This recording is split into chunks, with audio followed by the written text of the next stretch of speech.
What's going on, guys? This is JT here. I am over here on the Android server on my good buddy Wayne's account, and check this out, guys. He was lucky enough within a couple thousand gems to roll the new hero GunSlinger, and not only that, he has her double evolved level 200, 9 of 10 with 5 of 8 revive.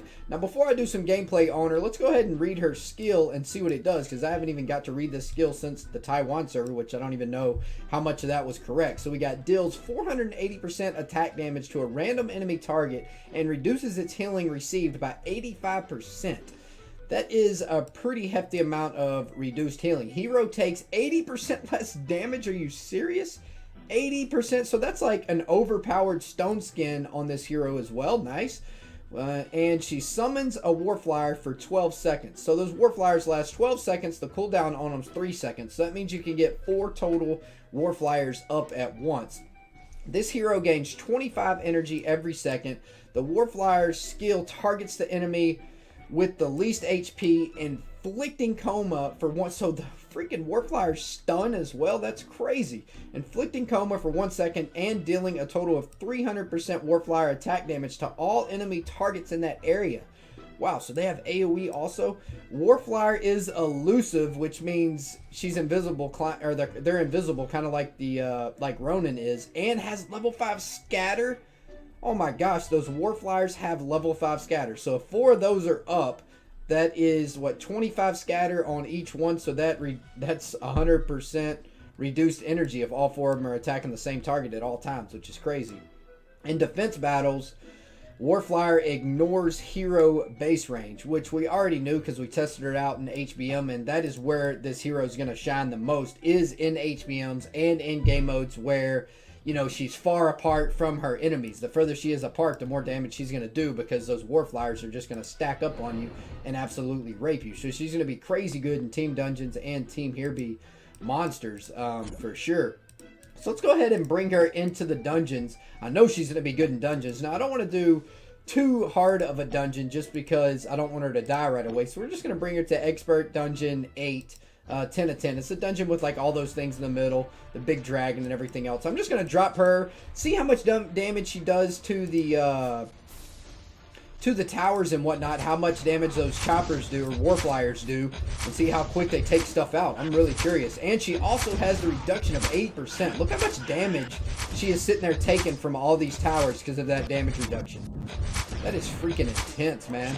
This hero's a beast. She is an absolute beast. These Warflyers do so much freaking damage also. Let me go ahead and send this Googleman in just so she doesn't die. Get her some quick heals right there one time. Look at these Warflyers though, just taking out all the stun towers. Imagine Warflyers with a Pumpkin Duke. Oh my gosh.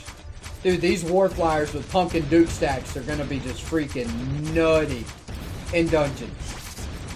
I mean, this is already crazy with no Pumpkin Duke stacks, but imagine Pumpkin Duke stacks. Oh my gosh, this hero is gonna be nuts.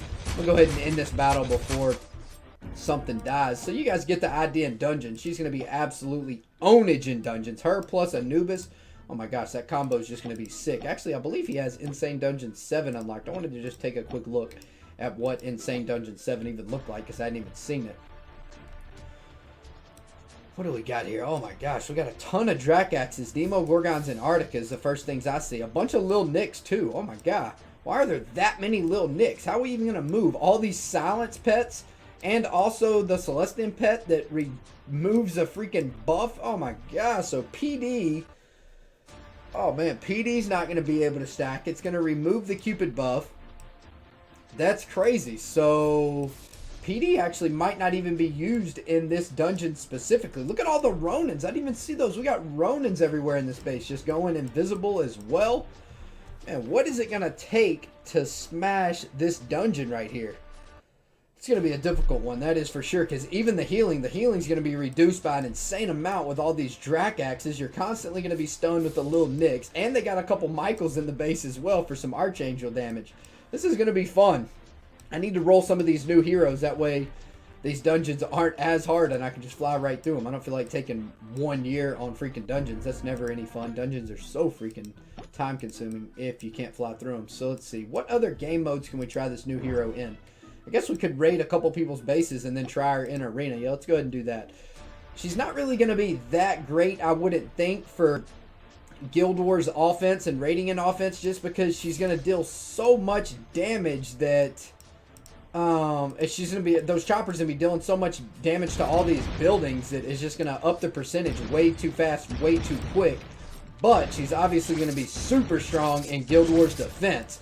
I mean, look at her offense, already at 22% on this base, which is just absolutely crazy considering she hasn't really even attacked a building, and it's just her. Oh, I don't want her to die. She's got that revive. I'm going to leave it like that. And she's got those choppers just taking everything out. Yeah, let's use her. Let's use her up here, see if we can. I guess it doesn't really matter. Let's see if she can take out anything. I wanted to see how much damage these choppers did to the heroes specifically, if we could get the choppers to the heroes without her dying. Well, there comes a Michael. The Archangel's already summoned. Archangel took her out pretty quick. Oh, dang it. I just freaking lost her. She almost killed Michael there, though. Alright, let's see. Where's she at? Revive your butt. Alright, let's get back in here and try somebody else's base. These aren't really good base setups for her to just absolutely dominate. No. Let's see. What do we got here? This base looks like she could probably dominate this. Man, everybody has a Michael these days. I'm trying to stay away from that freaking Archangel. Alright, yeah, let's go in this base and see what we can do. Let's see if we can get some of these choppers up to some of these heroes before she dies. There we go. She's stunned now. Let's see. Get in there and take out some of these heroes. Choppers. We got 3 choppers up right now. And they're on the Dreadrake, it looks like, and the PD.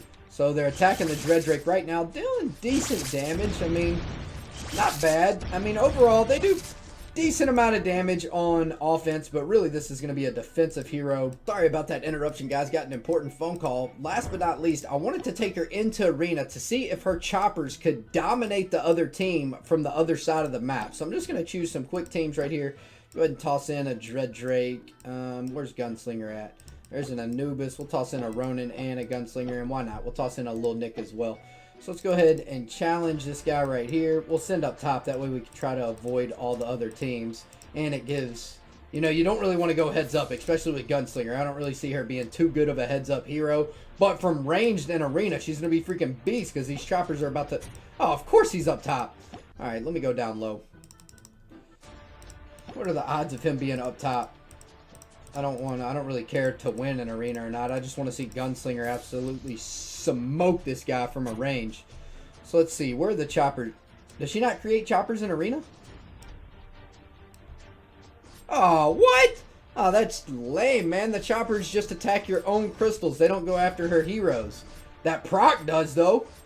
Okay, the chopper's proc goes after heroes. Look at the chopper's proc. It's just non-stop on the other heroes. That's pretty sweet. Got one more Arena try. Might as well go ahead and use it. Let's see. They're in the middle lane. So the chopper's proc actually goes after the heroes, but the choppers themselves don't go after the heroes. The chopper's energy fills up pretty quick as well, and that AoE stun damage is huge for Arena. So, man, she's actually going to be a beast hero in Arena. I wasn't thinking she was going to be that good if her choppers didn't attack, but these freaking choppers do attack. Even though they don't attack them single-handedly, they still throw all kinds of madness at people. That's pretty beast, man. So basically, the new hero is going to be mainly good for HBM. That's going to be her #1 spot, in my opinion anyway. And Ember Army, she's going to be big in as well. Along with Team Dungeons and Team Here Be Monsters, she's going to be super good with, and in Dungeons. I don't really see her being that strong probably in Lost Battlefield. I don't know. I mean, she might find a way in somebody's team if you have a bunch of weak heroes. But overall, I don't see her being that great because she's just kind of like a Clothy. She's going to die super fast. But anyway, guys, you guys get an idea of this new hero. I think she's a freaking beast, and I can't wait to roll her on my main account when she comes out on the iOS server. All right, guys, well, I am out of here for now. Peace out, folks.